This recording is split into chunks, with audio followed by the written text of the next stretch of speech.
অভিভাবকরা এসেছেন। অনেকে জিজ্ঞাসা করছিলেন, মিছিল চলাকালীন সাংবাদিক বন্ধুরা জিজ্ঞাসা করছিলেন যে যাদবপুর নিয়ে মিছিল, সেখানে প্যালেস্তাইনের কথা কেন? যাদবপুর নিয়ে মিছিল, সেখানে শ্রমিক কৃষকের কথা কেন? যাদবপুর নিয়ে মিছিল, সেখানে আরজিকরের কথা কেন? পরিষ্কার কথা হচ্ছে যে গণতান্ত্রিক অধিকার প্রশ্নটা যাদবপুরের ভিতরে বাইরে কিছু আলাদা তা নয়। আমরা গণতন্ত্র রক্ষার এক দীর্ঘমেয়াদী লড়াইতে নেমেছি। সহজ কথা সহজভাবে বলাই ভালো। আমাদের দেশ, আমাদের রাজ্য, আমাদের চারপাশ জুড়ে আমাদের সংবিধান আমাদেরকে যে অধিকার দিয়েছে, সেই অধিকারগুলো প্রতিনিয়ত লঙ্ঘিত হচ্ছে এবং হচ্ছে সেই মানুষগুলোর দ্বারা যারা আমাদেরই ভোটে জিতে শাসন ক্ষমতাকে এনজয় করছেন। তারা বিভিন্নভাবে আমাদের বেসিক অধিকারগুলোকে বিভিন্নভাবে ক্ষতি করার চেষ্টা করছে। তিলোত্তমা সেই আরজিকর হাসপাতালের ভিতরে নির্দিষ্ট কিছু প্রশ্ন করতে গিয়ে খুন হয়ে গেল। যাদবপুরে অন্য কোনো একজন ছাত্র অন্য কোনো নামে অন্য কোনো প্রেক্ষিতে প্রশ্ন করতে গিয়ে গাড়ির চালায় চলে গেল শিক্ষামন্ত্রী। পশ্চিমবাংলার প্রতিটি প্রান্তে প্রত্যেক প্রত্যহ, এবং শুধু পশ্চিমবাংলা বলে নয়, গোটা দেশ।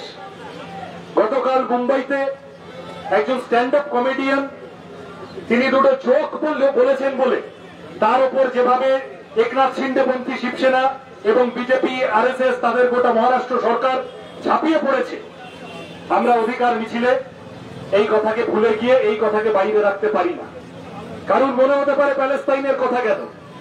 এই মিছিল থেকে প্যালেস্তাইনের সপক্ষে যদি স্লোগান না উঠতো তাহলেই বরং লজ্জিত হতাম। অবশ্যই প্যালেস্তাইনের ওপর যে আক্রমণ, গণহত্যা চলছে প্যালেস্তাইনে, এখনো হিন্দু মুসলমানের গল্প না। আর অন্য কোথাও পৃথিবীর কোন প্রান্তে সংখ্যালঘু মানুষ নিপীড়িত হলে, আক্রান্ত হলে এই মিছিলে হাঁটা আমরা প্রত্যেকে আমাদের প্রাণ কাঁদে। আমরা বাংলাদেশেও যখন সংখ্যালঘু মানুষ সে দেশের আক্রান্ত হয়েছেন রাস্তায় নেমেছি। আজকে দাঁড়িয়ে প্যালেস্তাইনে যেভাবে সিজ ফায়ার চলাকালীন একতরফা যুদ্ধবিরতি লঙ্ঘন করে এক রাতের মধ্যে বোমা মেরে 400 লোককে খুন করে দিল ইসরায়েলের সরকার, নেতানিয়াহু গণহত্যা করছে। তোমার নাম আমার নাম ভিয়েতনাম বলা শহর থেকে যদি তার প্রতিবাদ না ওঠে তাহলে আর কোথা থেকে উঠবে? বেশ করেছে আজকে ছেলেমেয়েরা যারা প্যালেস্তাইনের পক্ষে স্লোগান দিয়েছে। এই অধিকারের মিছিল, গণতন্ত্র রক্ষার মিছিল। আমাদের শিক্ষা ব্যবস্থা তছনছ হয়ে গেছে। বিধানসভার ভিতরে যারা ভোটে জিতে গেছেন তারা কে ব্যানার্জি, কে অধিকারী, কে ব্রাহ্মণ, কে অন্য কিছু, কে মুসলমান, কে চেঙ্গোলা করবে, এই নিয়ে মেতে আছে। কোথায় যাবে এই আলোচনা? আমাদের রাজ্যে 10,000 11,000 স্কুল বন্ধ হয়ে যাচ্ছে। আমাদের রাজ্যে বেকারত্বের ভয়ানক চেহারা, শুধু আনএমপ্লয়মেন্ট নয়, আন্ডার এমপ্লয়মেন্ট, এইরকম একটা তীব্র চেহারা নিয়েছে আমাদের প্রজন্মের জন্য। কোথায় যাবে এই আলোচনা? ওষুধের দাম কিভাবে বাড়ছে, কৃষকের ফসলের দাম নেই, ক্ষেত মজুরের রোজের টাকা নেই, শ্রমিকের মজুরি নেই, মধ্যবিত্ত মানুষের জন্য এলআইসি, ব্যাংক, বিমা, বিভিন্ন ভাবে যা যা ক্ষতি করার সরকারগুলো করছে। এই কয়েকদিন আগে মেডিকেল ইন্স্যুরেন্সের প্রিমিয়াম, লোকসভা ভোট পড়েছে 2 মাস 3 মাস হয়নি, মেডিকেল ইন্স্যুরেন্সের প্রিমিয়াম হই হই করে বাড়িয়ে দিয়েছে। এগুলো আমাদের অধিকার, সাধারণ মানুষের অধিকার। এই রুচি রুটির কথাগুলো সামনে নিয়ে আসা। যাদবপুরের ছেলেমেয়েরা এই কথাগুলোকে সামনে নিয়ে আসে বলে যাদবপুরের ছেলেমেয়েরা তোমাদের মতো সারাক্ষণ ধর্ম জাতের ঝগড়ায় মেতে থাকে না বলে যাদবপুরের ওপর তোমাদের রাগ। যাদবপুরকে তোমরা কবজা করতে পারছো না বলে যাদবপুরের ওপর তোমাদের রাগ।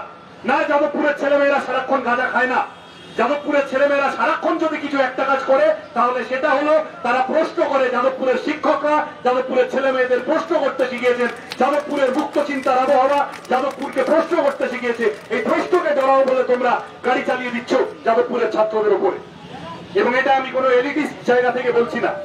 যাদবপুরের লড়াই একা যাদবপুরের নয়, যাদবপুর কোনো বিচ্ছিন্ন দ্বীপ নয়।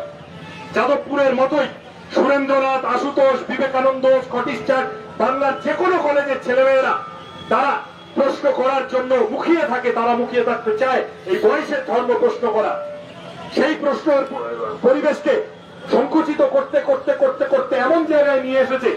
আর গোটা বাংলার ছেলে মেয়েদের হয়ে যাদবপুর যখন প্রশ্ন করতে চাইছে তখন যাদবপুরের গলা টিপে ধরার চেষ্টা। সেই কারণে যাদবপুর সম্পর্কে বদনাম, যাদবপুরের ছেলে মেয়েদের গ্রেফতারি। আজকে সকালবেলা থেকে টিভি চ্যানেলে চলছে রবীন্দ্র ভারতী বিশ্ববিদ্যালয়ের উপাচার্যের ঘরে তালা মেরে দিয়েছে টিএমসিপি। কয়েকদিন আগে যোগেশচন্দ্র কলেজে একটা সরস্বতী পুজো করা নিয়ে কি করলো দেখলাম আমরা। কই সেখানে তো পুলিশ কিয়স্ক বসানোর কথা কেউ বলছে না।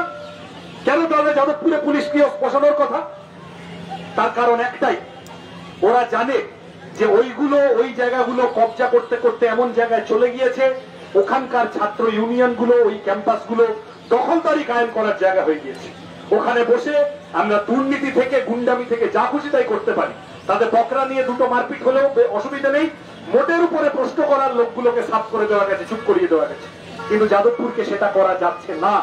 আমি যাদবপুরের পাশে দাঁড়ানোর জন্য আমি আমার কথা শেষ করব এই বলে, যাদবপুরের পাশে দাঁড়ানোর জন্য বাংলার সমস্ত ছাত্রকে এখানকার মিডিয়ার বন্ধুদের মাধ্যমেও আবেদন করব, এবং বাংলার বাকি ছাত্রদের পাশে দাঁড়ানোর জন্য যাদবপুরের ছাত্রদের বলবো, আমরা একসাথে মিলে প্রশ্ন করতে হবে আমাদের। যে প্রশ্ন আইনসভার ভিতরে হচ্ছে না, যে প্রশ্ন লোকসভায় হচ্ছে না, বিধানসভায় হচ্ছে না, যে কথাগুলো অত্যন্ত জরুরি কথাগুলো, রুজি রুটির কথা, রুটি কাপড়া মাকানের কথা, যেগুলো ক্ষমতায় থাকা লোকগুলো বলছে না, আমাদের সেই কথা বলতে হবে। এবং গত পরশু আমরা ভগৎ সিং এর শহীদ দিবস পালন করে এসেছি। বধিরকে শোনানোর জন্য যে কোনো পন্থা অবলম্বন করার জন্য যদি তৈরি হতে হয়, বাংলার ছাত্র সমাজকে আগামী দিনে প্রস্তুত হতে হবে। আমি এই কথা বলে সকলকে অভিনন্দন জানিয়ে আমার কথা শেষ করছি। নমস্কার। এবারে এই সংক্ষিপ্ত সভায় বলবেন এতে ভাই সর্বভারতীয় সাধারণ সম্পাদক কমরেড ময়ূর বিশ্বাস।